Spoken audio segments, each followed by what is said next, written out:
Alrighty, I am pleased to be joined by Seven Mitchell, host of the Best of Seven Sports Talk. How's it going, Seven? JJ, man, I appreciate you. Everything is great. Happy New Year to you, and thanks for reaching out. Definitely a privilege. Yeah, no problem. Again, it was kind of a late notice, so that's my bad. But again, thanks for coming on and squeezing in an interview here. So again, before we talk about the NBA, before we talk about all that stuff, if you want to talk about your podcast/YouTube channel, if you want to talk more about that before we talk more about the NBA. Sure, man. First of all, salute to Sports Town Podcast. Again, I definitely appreciate you reaching out. I've started my podcast, Best of Seven Sports Talk, I would say about 3-4 years ago. When I first started the podcast, I was kind of talking about everything in sports. But about 2 years ago, I really kind of focused in strictly on the National Basketball Association. So I've been talking NBA talk for a couple years now. Podcasts are streaming on Apple Podcasts, Spotify, other digital platforms, as well as YouTube. I do video blogging as well for sports. I also do mini documentaries for sports. So you can catch everything, man, as far as what I got going on. Just check out the Best of Seven Sports Talk on YouTube, Spotify, Apple Podcasts, wherever you like to listen to your favorite sports podcasts. I'm around somewhere. All right, good to know. Again, all the links of his podcast/YouTube channel will be down in the description below. We'll also do your Instagram, all your, I think Twitter as well, and all your social media sites as well. All right, so let's talk more about the NBA. We talked about the NBA in our last episode, but I wanted to talk more about it, especially after the All-Star starters were selected both East and West. And technically, they don't do East and West anymore, but East and West was selected. What did you think about or did you disagree with any of the players that were selected to be starters?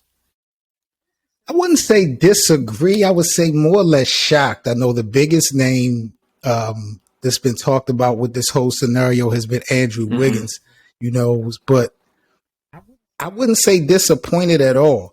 I would just say a little bit shocked, but I'm definitely excited for Team LeBron versus Team Durant. This has been it's been like 4 years since we've actually seen LeBron versus KD in a regular type of game. So I'm excited to see these two go head to head at the All-Star game. Yeah, another player that they were talking about, and I was really surprised that Wiggins got selected. I'll have to check his stats, but I didn't know he had that great of a year. But of course, there's been a lot of injuries too, so that helped as well. But what do you about a guy like Devin Booker? Do you think he got snubbed about not getting in the starting lineup? And again, the Suns right now have the best record in the NBA, but did you think Booker got snubbed? Yeah, when you look at what you have in front of you, if you want to just go name for name, I would personally have put Devin Booker before Andrew Wiggins. But when you have Ja Morant and Steph Curry playing your guard positions on that All-Star team, I mean, you really can't go wrong. So it's really just a gift and a curse. But personally, if we're just talking about names, I would definitely have Devin starting over Wiggins. But as far as the position, I like Ja and Steph starting this thing off. I think Devin will still get his run, though. Yeah, and another thing, too, about the East is, of course, Zach LaVine did get in the starting lineup, and he'll definitely make the All-Star team. But I was a little surprised he didn't or Trae Young made it over him, and I think right now the Hawks are like the 12th seed. But what did you think about that? The East, man, Trae Young, I mean, he's hot, Ice Trae. So I think that he's pretty much set a standard that, they can't play really, really bad. But if Atlanta's playing mediocre basketball, Trae Young's name is still going to be in the conversation when we're talking about All-Star Weekend. Like, he's just that good. And you look at all the other point guards in the Eastern Conference, he definitely matches up. So it's an iffy situation, but I'm not mad that Trae got the start at all. Yeah. You got DeRozan matched up with him, so Chicago was repping. Yeah, DeRozan's had a great season, and I think, of course, last year he was in San Antonio, and I'm a Spurs fan, but I kind of knew that DeRozan didn't quite fit very well in San Antonio. But what have you thought about DeRozan's season? Because he's basically playing as good as he was when he was back in Toronto. I've watched DeMar for a while, and I've known DeMar to be a talented player, and his clutch gene this year has just been exceptional. Like, the way he's been able to pull things off at the end of games has been definitely impressive. But at the end of the day, for me, JJ, you got to show and prove in the postseason, and that's always been the period of the season that's always haunted him. whether we're talking about, Toronto, but he just got to show and prove to me in the postseason. But for so far, so good. I like the chemistry that Chicago had before Lonzo went down. Lonzo going to be out for like 6 weeks. So it's going to be interesting to see how they play this thing out now that Lonzo is not really the floor general at this point for the Bulls. Yeah, and the Bulls are starting to get attacked by injuries because, of course, last week Caruso's out. I'll be hopefully making a video of that soon. But, yeah, Caruso's out. Of course, Levine should be coming back here very soon. But Lonzo Ball, he's out 6 to 8 weeks. But if the Bulls can still be somewhere in that top 4 seeds in a surprisingly very competitive Eastern Conference this year, I could see the Bulls. They have a great chance of going far. But, again, being healthy is a huge part of it. And right now they're just they've had so many injuries just the last 2 weeks. So, so we'll see what happens there with the Bulls. The Lakers have the Lakers have been iffy this year. And, they'll probably make the playoffs right now. I think they're the 7th seed, so they would still technically play in the play-in game. But how far do you think the Lakers can go this year? Do you think they get knocked out in the first round again? Or what do you think about the Lakers' postseason chances this year?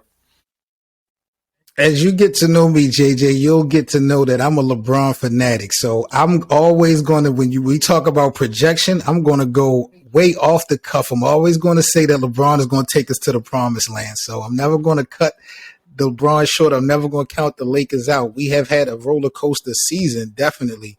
But if we can make it into the playoffs, I really think the Lakers will be dangerous because they've had so many ups and down moments this season that could break a lot of teams. So if they're able to pull it together and get into the postseason run with a healthy AD, the way LeBron's playing in year 19, and if Russ can kind of chill with the turnovers, I like my big three against anybody in the Western Conference. I'm not going to lie. Well, another thing about the Lakers, too, they got to get Davis healthy, and I think he just returned as well. He just returned, but if Anthony Davis can stay healthy, the Lakers will definitely be, in my opinion, a contender. But, again, they got to stay healthy because, again, Davis the last 2 years, he has just not been able to stay on the court because he's been hurt all the time. So that's another big reason why I think the Lakers haven't exactly done great the last year and a half. But and then, of course, you got the elephant in the room, JJ, with Frank Vogel. Mm-hmm. Like, the big question was he going to survive this current road trip that they were on? Like, I'm just not sold on Frank Vogel leading this team anywhere anymore. I know he got the championship back in 2020 in the bubble with the Lakers, but I just think a change needs to be made in the coaching department when it comes to LA. I'm not putting all the blame on Frank Vogel, but some of the decisions that needed to be made, it just took them too long to get them done. And, I just feel like they got to shake it up, but they're not going to be able to get rid of Russell Westbrook. No one's going to take Russ in the trade a head up. So you got to change something. I'm starting with Frankie Vogel. Yeah, we talked about this in our last episode about maybe Frank Vogel, getting the axe this season if the Lakers continue just to be mediocre or just above average. But if the Lakers say they decide to part ways with Vogel in the middle of the season, do you think like David Fizdale is technically the top assistant? Do you think he would be a better coach than Vogel, or what do you think about if the Lakers decide to part ways with Vogel? I'm going to be honest. I'm not sold on the production of David Fizdale because when Frank Vogel was out this season, I think David Fizdale, when he substituted, I think he was like 1-4, 1-5 for the year. Like, he did not do well as far as results as a coach. We know what happened in New York. I feel like he kind of got shortchanged in New York. Mm-hmm. So I wouldn't automatically say things would get better having David Fizdale at the hand, but JJ, something has to change. You know what I mean? Like the chemistry project that they've tried to create is just not going to work. They have to find a way to do something, and All-Star break is coming. They got to change it up. Yeah, and of course, I think, too, it doesn't necessarily help that the Lakers don't have a young team. They have more of an older team, and I think that kind of hurts the Lakers as well. But I don't know. We still got a lot of the season left to go, at least half the year left, and even more now. Absolutely. Because the All-Star game is in front of their, week or two. So Speaking of the All-Star game, and technically the trade deadline, I think, is right after the All-Star game. But do you see any big-time trades happening before the deadline approaches? I'm going to be honest, man. I don't think no one's going to pick up Ben Simmons. Mm-hmm. Yeah. Sacramento, I think at the end of the day, They are talking about trades. Buddy Hield. They did decide that they're going to keep De'Aaron Fox. I think they're just going to try it. I think Sacramento is going to be still. I don't think there's going to be any big significant moves. We might got a couple key pieces that may help a couple teams in the playoffs as far as role players. But as far as the big names that we've talked about in the first half of the season, I really don't think nothing is going to get done. I don't think Westbrook is going anywhere. John Wall might be stuck in Houston. Like I said, Ben Simmons, I don't see anyone really going to trade for him straight up. A lot of teams are declining offers for Ben Simmons. Sacramento just announced today that they are declining their trade offer on Ben Simmons. They're not interested. So we might see one or two little surprising moves, JJ. But at the end of the day, I think teams are surprisingly conditioned to go into the second half of the season the same way they started the first half. Yeah, and I think, like at least with personnel. Yeah, and John Wall's another interesting name. As you just mentioned, Ben Simmons. I don't even know if he's going to play at all this year. And again, not a lot of teams really want Ben Simmons because with what he did, with what his performance was last year, and it just, I don't know, that's kind of a whole mess there. And I think the Sixers want a little too much for him. But the Kings, I thought, would have made a lot of sense because you could have a guy like, I think you keep De'Aaron Fox because I think he's your best player. But then maybe like a Buddy Hield. There'd be a few other players, but I think Sacramento would be a great place for Simmons. And plus, not a lot of people watch the Kings, and I think that would be kind of he wouldn't have as much pressure. And plus, Sacramento's not as big of a city as Philly. So I just thought Ben Simmons would have worked really well in Sacramento. Did you have anything to add to that? What did you think, JJ, about the reports of a possible Ben Simmons trade to Brooklyn for James Harden? There's talks that James Harden is considering a different location. We know the relationship James had with Sixers GM Daryl Morey back in Houston when he played with the Rockets. There's talks about that type of trade going down. And, Kyrie, we know the situation with Kyrie. How realistic do you think a James Harden, Ben Simmons trade could be? I heard a little bit of that, but I just don't think that's going to happen. Like, if I'm the Nets, I understand James Harden isn't having the greatest season. I think he's a free agent this season, right? Or after this season. Him and Kyrie is in both of those guys are into their last year of their contract. Yeah. Even if I was Brooklyn, I don't think I would pull it because, Ben Simmons, he would have less pressure because he wouldn't have to be the number one or number two guy. He'd be probably with the number two or number three because you got Durant at number one. But if I was Brooklyn, I would just keep the way that things are. I wouldn't really risk it. Would you? Or what do you think? Or what would you do if you were Brooklyn or Philly at this point? I mean, if you're Philly, getting James Harden to play along with Joel Embiid, if you're Daryl Morey, you're loving that. Mm-hmm. If you're Brooklyn, if you can keep Kyrie and Kyrie winds up playing, and if you can keep Kevin Durant, of course, Kevin ain't going nowhere for a while. I kind of like the Ben Simmons, KD, Kyrie trio. Mm-hmm. But if Kyrie is up in the air, we know how Kyrie get down. Yeah. Like, I don't know if this will really work having Kyrie being so indecisive as he is, and then bringing Ben Simmons who's been questioned about his mental toughness and, his IQ. I don't know if that's really a match made in heaven, to be honest. Yeah, I mean, if you're Philly, you would love that. But if you're Brooklyn and you have to give up, Kyrie Irving, that's just like I wouldn't want that necessarily. But I mean, the Nets kind of have a tough road to have them too with Durant still out. I think he's out for another 6 or 7 more weeks. So I don't know. I just, like I said, if I was Brooklyn, I wouldn't pull the trade. But I mean, Philly, as you mentioned, would love it. Yeah, but again, I don't know. Speaking of Kyrie Irving, there was possibly a thought that the Nets, if they make it far in the playoffs, which I think they're going to, I heard rumors, and this has been a week or two, but there was reports that they possibly would pay Kyrie Irving's fine if he played home games. But what do you think? Do you think Kyrie Irving will actually play home games this year if he remains unvaccinated? First of all, if I'm not mistaken, they can do that now. Kyrie, if I'm not mistaken, is eligible technically to play home games now if Brooklyn is willing to pay the fines now. And that's not happening. And that's one of the reasons why James Harden is unhappy. But to answer your question, I mean, if they're going to pay the fines, then of course, Kyrie is going to play and will want to play. But if they don't, I mean, Kyrie has already pretty much won. Like, Brooklyn crawled back to Kyrie. They said they didn't want a part-time player. And they kind of crawled back, and because of injuries and COVID and things like that, they wind up needing him. So now Kyrie is able to play ball, and he's still not vaccinated. So, he still won his argument. I don't know really what his focus is, but if they're going to pay, of course I think Kyrie will play. But if they don't, I don't think it's no sweat off of Kyrie back, to be honest.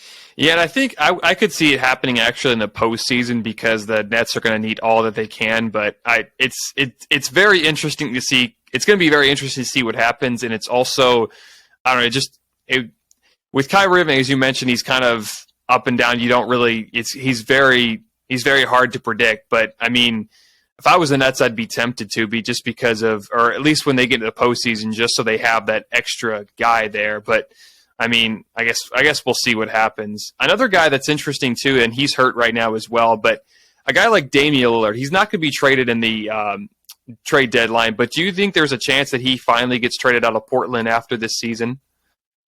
I'm going to be honest. I don't know what Dame Lillard. I don't know what in the world Dame Lillard is thinking. Focusing on staying in Portland.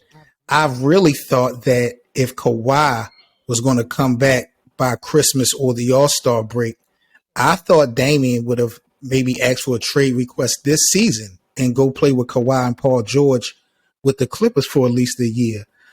If I hear Damian say that he wants to stay in Portland and try to win one there, but I just don't see that happening. And I think if the opportunity arises, a good one, Dame can't be a fool. Dame will make a move, but as long as he stay in Portland, he will never win the Larry O'Brien Trophy. He's getting no hardware in Portland. I'm sorry. Yeah, I think what he thinks right now is I think he likes it in Portland, but I think he believes that the organization will give him better help, and they haven't done the best job in the world. I mean, yeah, he's got CJ McCollum, but he doesn't really have a lot of options behind him. And the Clippers, that would have been, I think, a great trade, but I don't think the Clippers I don't think Kawhi and Paul George, it doesn't seem like Paul George is coming back, and I don't think Kawhi is going to play at all this year. So I don't know. Nope, they're done. Yeah.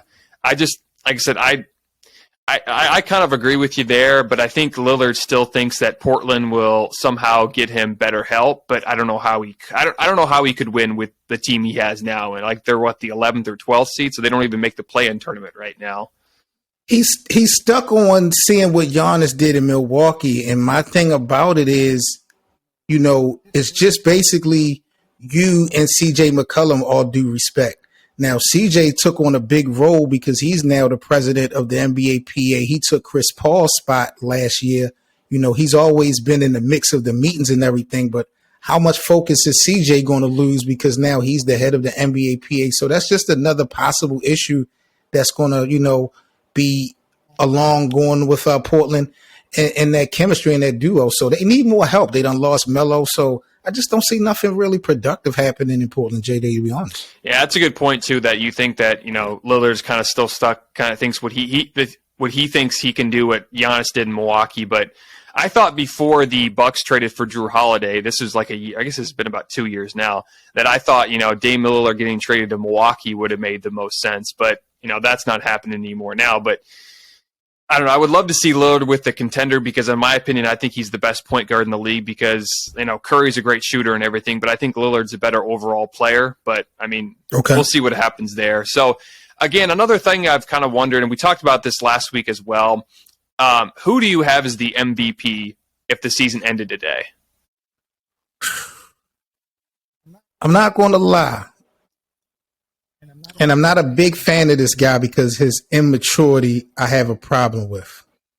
But Joel Embiid for the Philadelphia 76ers, the way he's been playing, the drama that team has dealt with Ben Simmons ever since the offseason, I think he's really stepped it up and he's making the team look good. He looks good. He's healthy. I like Ben Simmons. I know there's a couple names people throw out there when we talk about MVP, Joker, but I really like right now Joel Embiid as the front runner for the MVP. Okay, yeah, because I don't know. A lot of people say either Kevin Durant or Steph Curry, but I mean Joel Embiid probably would have won the MVP last year if he didn't miss 20 games, and then correct, yeah, and then Joker ended up winning it. But that's an interesting one as well. And like I said, if he can stay healthy, I wouldn't be surprised if he won the MVP as well. Here's another one as well. Do you think there's any team in the West outside of the Suns and Warriors that could possibly make it to the championship this year? I'm scared of the Memphis Grizzlies. I'm scared of Ja Morant. I'm scared of that young squad. I'm scared of the conviction that I'm seeing early on. Like, they've handled my Lakers a couple times. So I am sold on Ja Morant. I'm sold on that young core. You know, you don't see it a whole lot, a bunch of young guys making it to the final round in the NBA a lot early on. Usually they have to go through some struggles, ups and downs. But as you mentioned at the top of the show, JJ, injuries have played such an impact on the association over the last couple years. Once you get to the playoffs and now that you have the play-in tournament and all that, like, anything can happen. And if your guys are healthy and motivated and can get up and down and play on both sides of the court, you definitely have a shot to get to the Western Conference or the Eastern Conference, to the finals, excuse me. I don't think it's all about names anymore. Phoenix kind of proved that last year. Milwaukee proved that a little bit last year. So Memphis, to me, is a sleeper, someone dangerous that I honestly could see going to the finals, depending on if the stars are aligned and certain pieces and things happen. I can see Memphis making noise. Yeah, I think the Grizzlies are probably about, if you're to be honest, they're probably a year or two ahead of schedule. I didn't think they'd be this good. And the West isn't quite as good as it's been in years past. You see how good the West or the East is, which I'm still surprised. And a team like Cleveland, I'm still surprised they're doing so well right now. But oh my goodness, wow! Yeah, and then the Cavs. Well, with Evan Mobley having a great season, probably the front runner for Rookie of the Year. I mean, what have you thought about Cleveland's season so far? It's been the Cinderella story, no doubt about that. But that organization for the last few years has been struggling. And when you look at the last decade with LeBron, they've been about championship runs. So even though they're looking good right now, I'm still not putting anything on Cleveland until I see them make the playoffs and win some series. But they got a nice little start. I'll give them that much. Well, this is one of the best seasons they've had outside of LeBron, because when was the last time they've had a good year, made the playoffs without LeBron? I mean, you have to go way back. So, they have no superstars, really. Yeah. I think they're playing good team basketball. Yeah, and like I said, guys like Evan Mobley, Jared Allen, they're doing really good right now. I could see that team being good in the next few years. I don't know if they could actually win a championship in the future, but I'm definitely surprised because they haven't made the playoffs without LeBron since, I mean, again, you have to go way back. So I've been impressed by them as well. You were mentioning the young cores like the Grizzlies maybe making it the conference finals. A team like Atlanta last year went all the way that far, made the conference finals with their young lineup. This year, it doesn't seem like Atlanta's going to do that.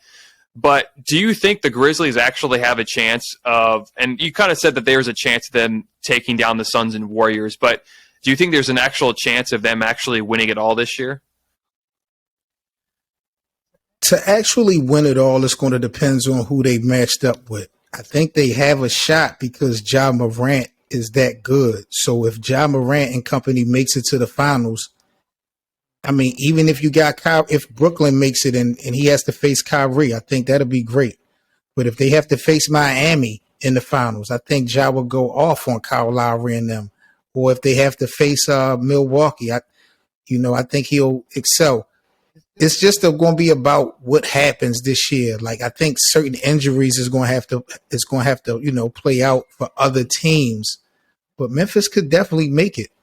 Yeah, it'd be interesting too because, again, the Grizzlies have never made it to the finals, so I mean that would be crazy. And you saw how the Suns had made it to the finals before, but you saw how really excited the fans got there last year. So it'd be a fun story to follow. So, do you have a finals prediction? Well, I'm sticking with the Lakers and the Nets. I'm not getting off of that off-season prediction. I'm not getting off of that bandwagon just yet. So I'm still going with the Lakers and the Nets. No, I'm sorry. I had the Lakers and the Heat back at it again in the finals. I got Miami and the Lakers still going to the championship.